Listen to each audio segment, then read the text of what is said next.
The air in the boardroom on the 42nd floor always smelled the same, a sterile blend of lemon polish, recycled air, and the unmistakable metallic tang of fear.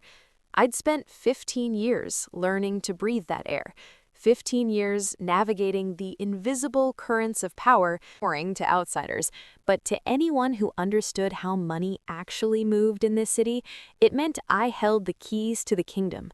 I never shouted, never had to. My power lived in the silence between signatures, in the subtle nod across a mahogany table, in the $3 billion merger I'd spent the last 9 months sculpting from chaotic raw data into a masterpiece of corporate synergy. So there I was, standing by the floor-to-ceiling window, reviewing final clauses on my tablet, when the door slammed open. It wasn't just an entrance, it was an invasion. Cassidy, the newly appointed VP's daughter, clacked into the room like she owned the building.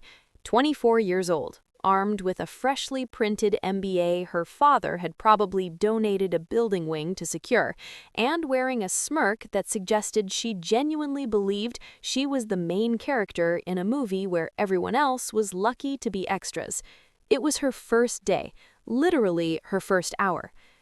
"Excuse me?" Her voice sliced through the hum of the office like a serrated knife. She wasn't looking at the view. She was looking at me. Or rather, she was looking at my blazer. I lowered my tablet slowly, turning to face her with the practiced neutrality I reserved for erratic investors. "Can I help you, Cassidy? I'm Emily. We were supposed to meet at—" "I know who you are," she interrupted, waving a dismissive hand. She was clutching a thick, spiral-bound book, the Employee Handbook, a relic from the 90s that nobody had actually cracked open since the invention of the iPhone. "And I know what you're doing." "Reviewing merger protocols for the Sterling deal?" I offered, keeping my voice level. "No," she sneered, stepping closer. She smelled of overpowering jasmine perfume and raw insecurity. "I am violating Code 4, Section B, regarding appropriate client-facing attire." I blinked. I was wearing a vintage Armani blazer, charcoal gray with pearl buttons, paired with tailored slacks and a leather tote that cost more than her car. This was the armor of a woman who closed deals. "I'm sorry, the pearl buttons?" she said, tapping the handbook with a manicured nail. "The handbook clearly states standardized closures only." She paused, her eyes dropping to my bag.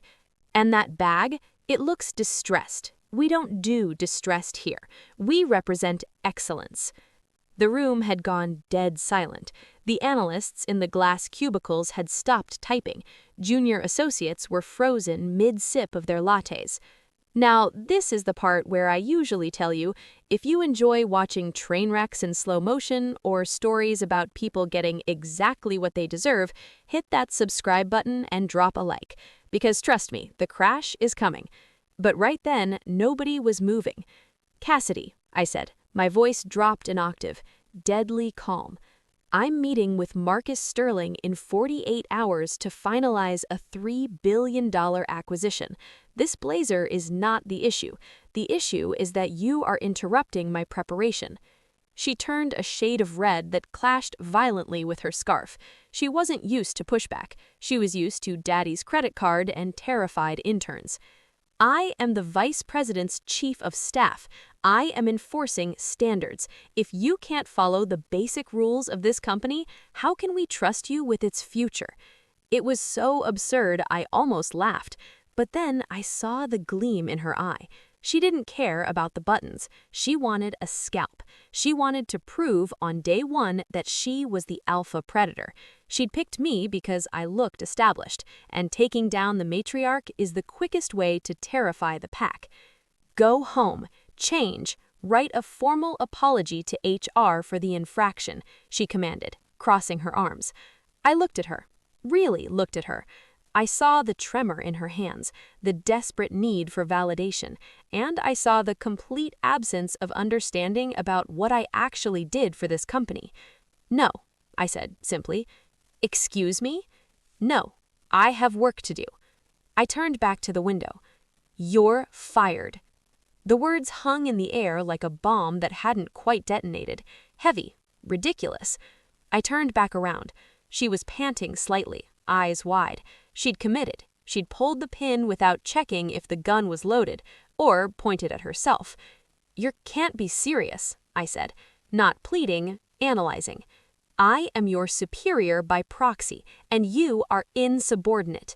Her voice cracked. "Pack your things. Security will escort you out, now." I looked at the terrified faces of the analysts through the glass. I looked at the $3 billion contract on my tablet, and then a strange, cold clarity washed over me. I didn't feel angry. I didn't feel sad. I felt relieved. "Okay," I said. Cassidy blinked. She'd expected a fight. Begging, threats. "Okay, you're right, Cassidy." I snapped my tablet cover shut. "Standards are important. I'll pack my things immediately." I didn't wait for her response. I walked past her, my shoulder barely brushing hers, and headed for my office. She thought she'd just exerted dominance. She had no idea she'd just pulled the pin on a grenade that wouldn't explode for 48 hours. She had just fired the only person in the hemisphere who could interpret the handshake codes of the Sterling family. As I walked down the hall, I didn't look back, but I could feel her staring, confused by my compliance, wondering why the kill felt so hollow. My office was a sanctuary of controlled chaos. Unlike the sterile minimalism of the boardroom, my desk was a landscape of stacked dossiers, legal pads filled with shorthand only I could decipher, and a Rolodex that was, ironically, the most valuable object in the entire building. Cassidy probably thought everything was digitized. She didn't understand that in the world of high-stakes mergers, the real deals were sealed with personal cell numbers written on the back of cocktail napkins and business cards kept in worn leather binders. I didn't rush. Rushing implies guilt, or at least panic. I had neither. I opened my drawers with the slow precision of a bomb disposal technician. First, the personal items, the framed photo of my father who taught me that integrity is expensive, but desperation costs more. The crystal paperweight Marcus Sterling gave me after we closed the Tokyo deal 5 years ago. And then the Rolodex. I dropped it into my distressed leather tote. It landed with a heavy, satisfying thud. My assistant Sarah appeared in the doorway, pale, her hands twisting a tissue into canopy. "Emily," she whispered, as if speaking too loud might summon the demon in the hallway. "Is it true? Did she actually—" "It's true, Sarah." I picked up the stack of preliminary due diligence files for the Sterling merger, held them for a moment, weighing them. These were the company copies. Technically, they belong here. I set them back down on the desk, right in the center. "But the merger," Sarah stammered. "The meeting's in 2 days. Nobody knows the leverage ratios. Nobody knows about the appendix clauses." "I'm sure Cassidy is very capable. She has an MBA, Sarah. She reads the handbook." I cleared my browser history, logged out of the encrypted server, wiped the local cache. I wasn't destroying company property. I was simply removing my personal intellectual footprint. If they wanted to navigate the labyrinth of this deal, they'll have to do it with the maps they have on file, not the shortcuts in my head. I put on my cashmere coat, picked up my tote. When I stepped out, the entire floor was pretending to work, heads bowed but eyes darting everywhere. The silence was deafening, the silence of a crew watching their captain thrown overboard by a mutineer who didn't know how to read a compass. Cassidy was waiting by the elevators, arms crossed, foot tapping, flanked by 2 uncomfortable-looking security guards who knew me by name. "Make sure she didn't take any proprietary data," she snapped at them. Bob, the head of floor security, looked at me with apologetic eyes. He'd seen me work late nights for 10 years, seen me order pizza for his team during holidays. "She's clean, Miss Cassidy," he mumbled, not even checking my bag. Cassidy scoffed. "Fine, just get her out. I want this toxicity off my floor." I stopped in front of the elevator, pressed the button, waited for the ding. When the doors slid open, I turned to Cassidy. She was bracing for a curse, a threat, a "you'll regret this." Instead, I smiled.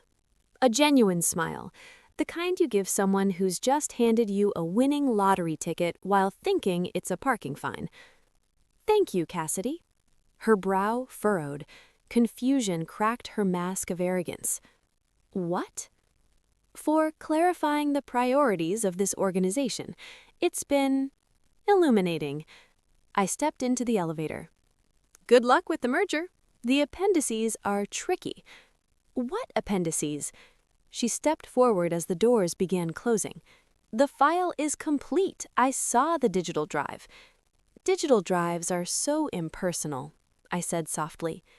The doors slid shut, cutting off her face just as the panic started creeping into her eyes. As the elevator descended, gravity tugged at my stomach, but my spirit soared. I checked my watch. 10:15 a.m. By noon, legal would be asking questions. By 2 p.m., the partners would be confused. By tomorrow morning, the hemorrhaging would begin. I walked out of the building into bright, blinding sunshine. I didn't hail a cab. I walked 2 blocks to a quiet cafe, ordered a double espresso, and sat by the window. I pulled out my phone and turned it off. Let them sit in the silence for a while. I spent the afternoon at an art gallery, stared at abstract expressionist paintings, chaos contained within frames, and felt a profound sense of kinship. It's amazing how much detail you miss when you're carrying the weight of a billion-dollar corporation on your shoulders. For the first time in a decade, I noticed the texture of the paint, the brush strokes, the silence. It wasn't until 6 p.m., back in my apartment pouring a glass of Nebbiolo, that I turned my phone back on. The device buzzed in my hand like an angry hornet. It didn't stop vibrating for a full 2 minutes. The screen lit up with a cascade of notifications, a digital avalanche of regret. 14 missed calls from the office, 3 from the HR director, 5 from unknown numbers, 27 new emails. I took a sip of wine, savoring the tannins, and scrolled through the text messages. Sarah, 11:30 a.m. Emily, legal just came down. They're asking who authorized your termination. Cassidy is locked in her office. Sarah, 12:45 p.m. The partners from the Tokyo firm tried to call you. Cassidy took the call. It didn't go well. She told them you were no longer a cultural fit. There was a lot of yelling in Japanese. Sarah, 2:30 p.m. Where are the appendix files? Cassidy is screaming at IT. They say you deleted them. IT says they never existed on the server. Emily, everyone is freaking out. I smiled, swirling the wine in my glass. Of course they weren't on the server. The appendix files weren't documents. They were the nuances, the handshake agreements about retaining key staff at the acquired company, the verbal promises I'd made to Marcus Sterling about preserving his family's legacy branding. They were in the notes I'd taken by hand, notes that were currently sitting in my fireplace, turning to ash. An email from the general counsel caught my eye. David Thorne, a good man, but spineless when it came to the board. Subject, urgent, employment status/misunderstanding. Emily, there seems to have been a significant breakdown in communication regarding protocol enforcement. Please call me immediately. We need to discuss reinstatement before the Sterling meeting. Cassidy is new, perhaps overzealous. Let's not let emotions derail the merger. Emotions. I whispered it to the empty room. They always call it emotions when a woman reacts, but strategy when a man does. I didn't reply. I could picture the scene at the office perfectly. The sun would be setting, casting long, accusing shadows across the open floor plan. Cassidy would be exhausted, her jasmine perfume turning stale, her white power suit wrinkled. She would be realizing that vice president's daughter was a title that commanded obedience, but not knowledge. She had the files, she had the numbers, she could see the valuation at $3 billion, but she didn't know why. She didn't know that the third clause in Section 5, the one about environmental liabilities, was actually a coded negotiation about a specific plot of land in Montana that Marcus Sterling's grandfather had purchased. It looked like a liability on paper, but it was the emotional heart of the deal for the Sterling family. If she tried to renegotiate that to save money, which any MBA student would do, she would insult Marcus so deeply he'd walk away before the coffee was poured. Another text came through, a number I didn't have saved, but I recognized the area code, the private line of the Sterling Hearts CFO. CFO, 7:15 p.m. Emily, pick up the phone. Name your price. Name your price. My price wasn't money. My price was dignity. And unfortunately for them, dignity was a currency they had just devalued to zero. I set my phone face down on the coffee table. I wasn't going to save them tonight. Tonight, I was going to watch a movie, maybe something about a disaster, maybe something about a woman who walks into the sunset while the castle burns behind her. The panic was quiet from here, but I knew that by tomorrow morning, it would be screaming. There's a specific drawer in my home desk that stays locked. It doesn't contain jewelry or cash. It contains leverage. I walked to the antique writing desk in the corner of my living room and pulled a small brass key from underneath a decorative succulent. The lock clicked with heavy, mechanical satisfaction. Inside, resting on velvet lining, was a single leather-bound folder, worn edges, soft and frayed, smelling of old paper and tobacco smoke. Embossed on the front in faded gold leaf, NDA Legacy Protocol Sterling Family Trust. Most people thought I'd been hired by Sterling Hart because of my resume. The truth? I was part of the package.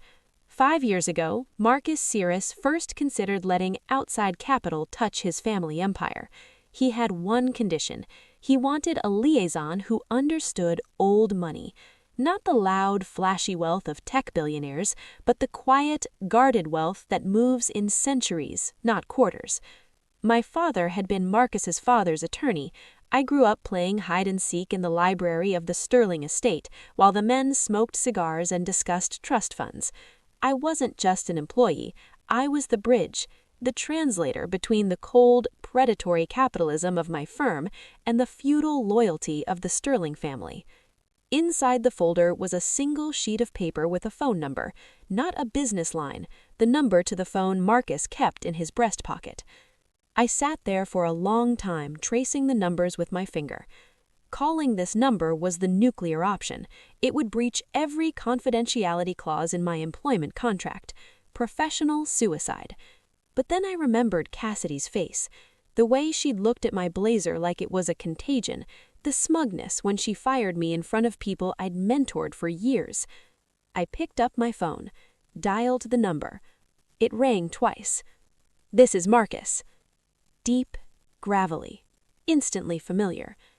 "It's Emily." Pause, a shift in the airwaves. "I thought we were in a quiet period until the signing on Friday." "We were, but the parameters have changed." "Changed how?" The warmth drained from his voice, replaced by the steel of a man who owned shipping fleets. "I've been terminated." Absolute silence, so long I thought the call had dropped. "Terminated," he repeated, the word sounding foreign in his mouth. "By whom?" "By the new vice president's chief of staff, a dress code violation and a misalignment of culture." "A dress code violation?" "Yes." And who is handling the transition of the Montana assets?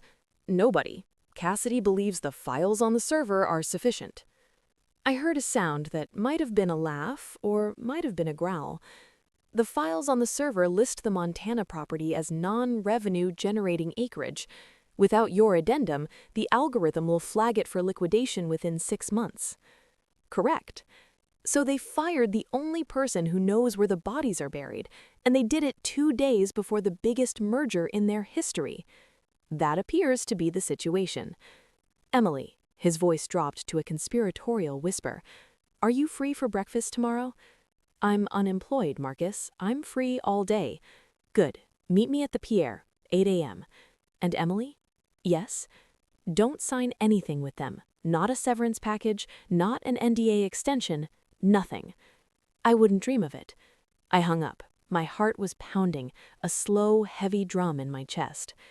I had just crossed the Rubicon. I wasn't a fired employee anymore. I was an active combatant. The Pierre Hotel serves breakfast with the kind of hushed efficiency that makes you feel like you're plotting a coup, which, in a way, we were.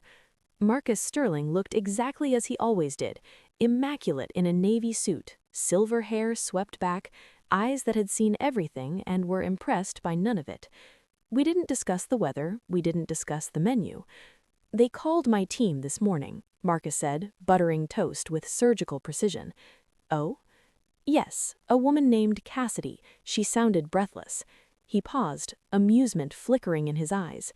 She told my lead counsel you were unavailable due to a sudden medical emergency, hospitalized with severe exhaustion, but that she'd been fully briefed on the deal. I set my teacup down. The audacity was breathtaking. It wasn't just a lie. It was a verifiable, dangerous lie. If I was sick, the deal could be legally delayed, but if I was fired, the key man clause in the contract, which required immediate disclosure of key personnel changes, would trigger a voiding of the exclusivity agreement. She's trying to buy time. She thinks if she can get you in the room, she can charm her way through the Montana clauses. She thinks I'm an idiot, Marcus corrected. She thinks I'm a checkbook with legs. He wiped his mouth with a linen napkin. My assistant James did some digging. Apparently, HR is in a standoff with this Cassidy.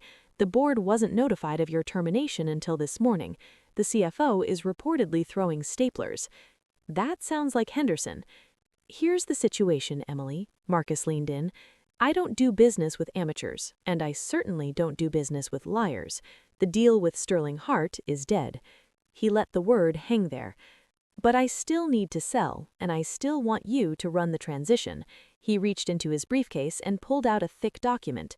Not a merger agreement, a consultancy contract. My holding company is looking for a director of strategic acquisitions. The salary is double what you are making, the equity is significant, and your first assignment is to find a new buyer for my company. I looked at the contract. It was freedom. It was power. It was the ultimate revenge. There's just one thing, Marcus added, a shark-like grin spreading across his face. I haven't canceled the meeting at your old office yet. It's scheduled for tomorrow at 9 a.m. Why not? Because I want to see her face when she tries to explain why the hospitalized liaison is sitting on the other side of the table. A cold shiver of anticipation ran down my spine. You want me to come to the meeting? No, I want you in the lobby. I want you to be the last thing she sees before her career evaporates. I'll handle the meeting, you just handle the exit. My phone buzzed, an automated alert from the Sterling Hart server. My access credentials had been officially revoked. Then a second alert, a news notification. Market rumors swirl, Sterling Hart merger facing procedural delays as Key Ek rumored to exit. The leak had sprung, the sharks were circling. I accept, I said, picking up the pen. Good. Now finish your eggs. You're going to need your strength. Watching an empire crumble is exhausting work. The morning of the meeting, the sky was bruised purple, threatening rain. It matched the mood I imagined was permeating the executive suite across the street. I sat in the corner booth of The Grind, a coffee shop directly opposite the main entrance of Sterling Hart Tower. 8:30. The meeting was scheduled for 9. I wasn't alone. James, Marcus's personal assistant, a man who looked carved from marble and dressed by Tom Ford, sat across from me. We had a stack of documents on the table, my onboarding papers for Sterling Holdings. Marcus is en route, James said, checking his watch. 5 minutes out. He asked me to ensure you were visible. Visible? James gestured discreetly towards the glass skyscraper across the street. I looked up. Through the floor-to-ceiling windows of the lobby, a figure in white was pacing frantically near the security desk. Cassidy. She was yelling at a receptionist, gesturing wildly at the elevators, trying to ensure everything was perfect for Marcus's arrival. She wanted to look like the gatekeeper. Then she stopped, looked out the window. At first, she just scanned the street. Then her gaze locked on the coffee shop. On me. 50 yards, but I saw her freeze. She saw me. And more importantly, she saw James. Everyone knew James. He was the harbinger of Marcus Sterling, and he was sitting with me, laughing, handing me a pen. I watched her press her face against the glass. Her mouth opened. She grabbed her phone and started dialing. My phone remained silent. I'd blocked her number an hour ago. "She sees us," I said, taking a sip of my cappuccino. "Excellent," James replied, without turning around. "Let her sweat. Panic makes people sloppy, and Marcus hates sloppy." I watched her crumble in real time. She turned to the receptionist, pointing at us, likely screaming about spies or sabotage. The receptionist just shook her head, terrified. Cassidy spun and ran towards the elevators, rushing back up to the 42nd floor to warn... To warn who? Her father? The board? What could she possibly say? The woman I fired for wearing wrong buttons is having coffee with the buyer's right-hand man? That was an admission of catastrophic failure. "She's trying to buy time," I said. "She thinks if she can get you in the room, she can charm her way through the Montana clauses." "She thinks I'm an idiot," Marcus corrected. "She thinks I'm a checkbook with legs." He wiped his mouth with a linen napkin. My assistant James did some digging. Apparently, HR is in a standoff with this Cassidy. The board wasn't notified of your termination until this morning. The CFO is reportedly throwing staplers. That sounds like Henderson. "Here's the situation, Emily," Marcus leaned in. "I don't do business with amateurs, and I certainly don't do business with liars. The deal with Sterling Hart is dead." He let the word hang there. "But I still need to sell, and I still want you to run the transition." He reached into his briefcase and pulled out a thick document. Not a merger agreement, a consultancy contract. "My holding company is looking for a director of strategic acquisitions. The salary is double what you were making, the equity is significant, and your first assignment is to find a new buyer for my company." I looked at the contract. It was freedom. It was power. It was the ultimate revenge. "There's just one thing," Marcus added, a shark-like grin spreading across his face. "I haven't canceled the meeting at your old office yet. It's scheduled for tomorrow at 9 a.m. "Why not?" "Because I want to see her face when she tries to explain why the hospitalized liaison is sitting on the other side of the table." A cold shiver of anticipation ran down my spine. "You want me to come to the meeting?" "No, I want you in the lobby. I want you to be the last thing she sees before her career evaporates. I'll handle the meeting, you just handle the exit." My phone buzzed. An automated alert from the Sterling Hart server. My access credentials had been officially revoked. Then a second alert, a news notification. "Market rumors swirl. Sterling Hart merger facing procedural delays as Key Ek rumored to exit." The leak had sprung. The sharks were circling. "I accept," I said, picking up the pen. "Good. Now finish your eggs. You're going to need your strength. Watching an empire crumble is exhausting work." The morning of the meeting, the sky was bruised purple, threatening rain. It matched the mood I imagined was permeating the executive suite across the street. I sat in the corner booth of The Grind, a coffee shop directly opposite the main entrance of Sterling Hart Tower. 8:30. The meeting was scheduled for 9. I wasn't alone. James, Marcus's personal assistant, a man who looked carved from marble and dressed by Tom Ford, sat across from me. We had a stack of documents on the table, my onboarding papers for Sterling Holdings. "Marcus is en route," James said, checking his watch. 5 minutes out. "He asked me to ensure you were visible." "Visible?" James gestured discreetly towards the glass skyscraper across the street. I looked up. Through the floor-to-ceiling windows of the lobby, a figure in white was pacing frantically near the security desk. Cassidy. She was yelling at a receptionist, gesturing wildly at the elevators, trying to ensure everything was perfect for Marcus's arrival. She wanted to look like the gatekeeper. Then she stopped, looked out the window. At first, she just scanned the street. Then her gaze locked on the coffee shop. On me. 50 yards, but I saw her freeze. She saw me, and more importantly, she saw James. Everyone knew James. He was the harbinger of Marcus Sterling, and he was sitting with me, laughing, handing me a pen. I watched her press her face against the glass. Her mouth opened. She grabbed her phone and started dialing. My phone remained silent. I'd blocked her number an hour ago. She sees us, I said, taking a sip of my cappuccino. I walked quietly across the marble floor. My heels clicked, rhythmic, steady, cutting through the white noise of the waterfall. I stopped 20 feet away, close enough to hear, far enough to watch. Unforeseen complications, Cassidy was saying, her shrill voice bouncing off the hard surfaces. But as I said, Emily is indisposed. She's in the hospital. I didn't want to worry you with the details. Marcus stared at her. He didn't blink. In the hospital, he repeated. His voice wasn't loud, but it carried. Yes, Cassidy nodded vigorously.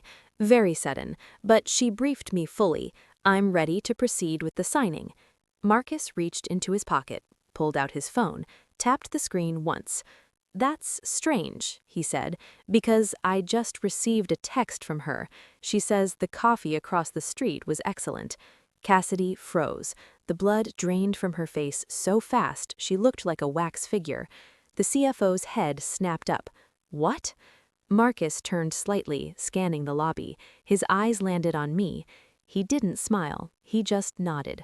Cassidy turned, saw me standing there, healthy, calm, holding my tote bag. The hospitalized invalid. The silence that followed was heavy enough to crush a car. She, Cassidy stammered, pointing a shaking finger at me. She's lying. She must have... I fired her. The truth vomited out before she could stop it. The CFO, Henderson, turned on Cassidy, eyes bulging. You did what? Marcus looked back at Cassidy, pure, unadulterated disgust. You told my legal team she was sick. You lied to me, to my board, and to your own partners, and you fired the project lead 48 hours before closing. He looked me up and down. For what exactly? She violated dress code, Cassidy shrieked, desperate, cornered.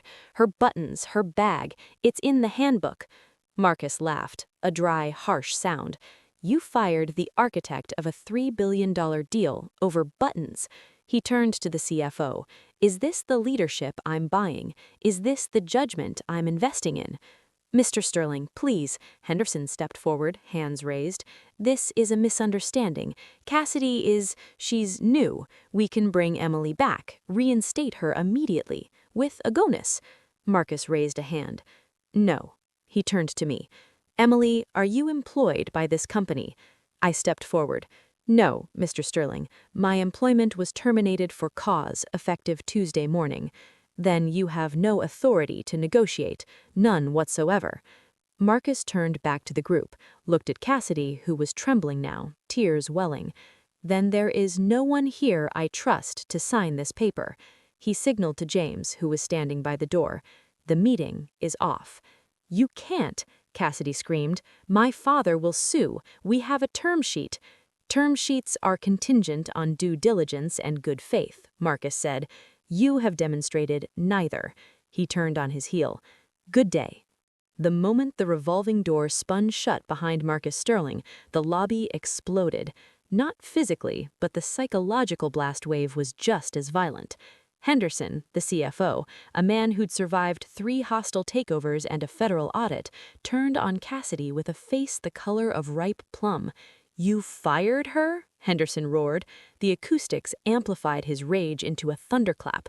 You fired the liaison without consulting legal? Without consulting the board? She was insubordinate. She was disrespectful. I am the VP's chief of staff. You're a liability, Henderson shouted, spittle flying. You have any idea what you just did? That was $3 billion walking out the door. That was our stock price. That was my pension. Security guards stared at their shoes. Receptionists pretended to type on dead keyboards. I stood there, an observer to the carnage. Cassidy's eyes found me. The hatred in them was toxic, but mixed with the terrifying realization that she had dug her own grave. This is your fault, she screamed at me. You set me up. You planned this. I planned to wear a blazer. You planned the rest, Cassidy. Henderson spun toward me. Emily, please, ignore her. She's suspended, effective immediately." He glared at Cassidy.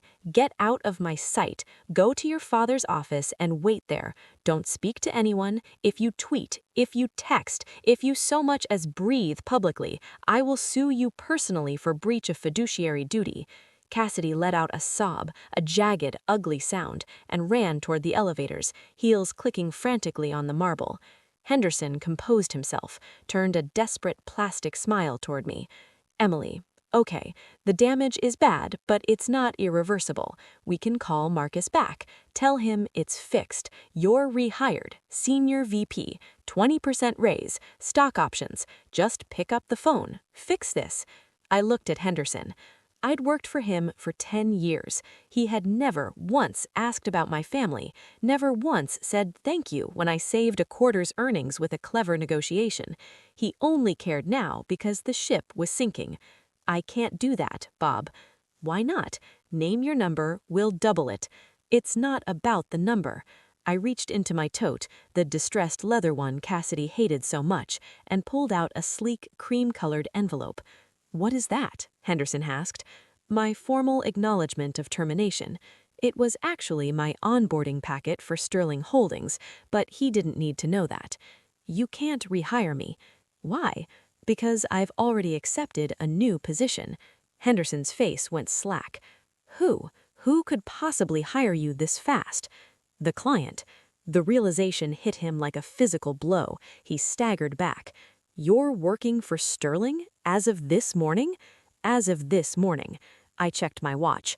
"I'm the director of strategic acquisitions now, Bob, which means if you want to salvage any part of this deal, maybe sell off the parts for scrap, you'll be negotiating with me." I smiled. "But not today. Today I'm going to go buy a new blazer. This one has bad memories." I turned and walked toward the exit. Behind me, Henderson was shouting into his phone, calling the CEO, calling lawyers, calling God, but nobody was going to answer. The line was dead. 3 days later, Sterling Hart's stock had dropped 18%. The rumor mill churned out stories about internal management crises and failed leadership. In a desperate bid to stop the bleeding, the board begged Marcus Sterling for the one last meeting.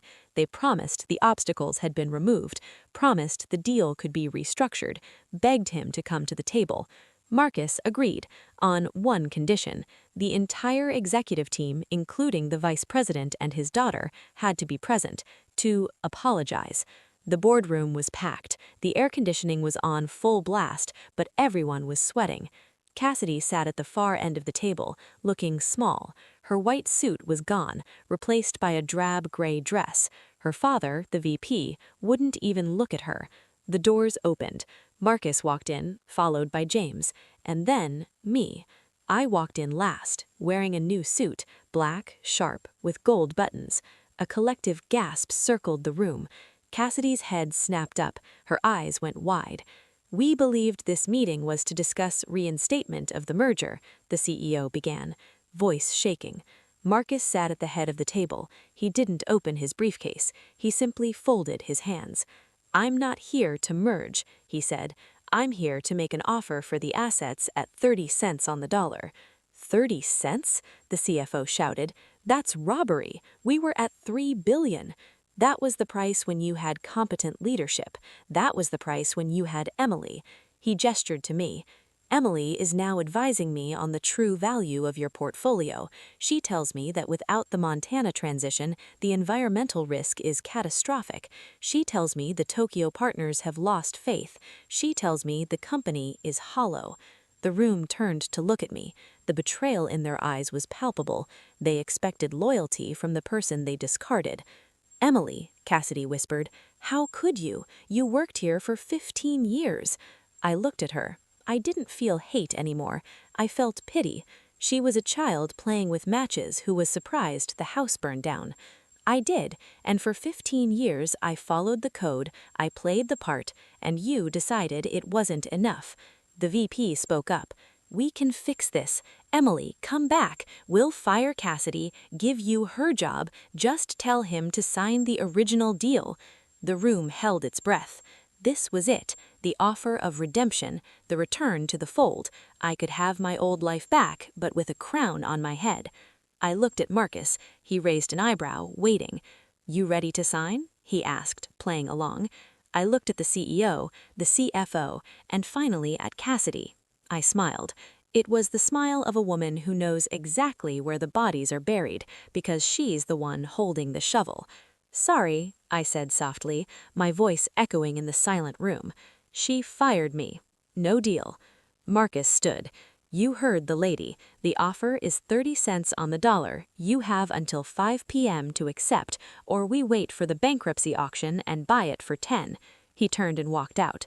I followed. I didn't say goodbye. I didn't need to.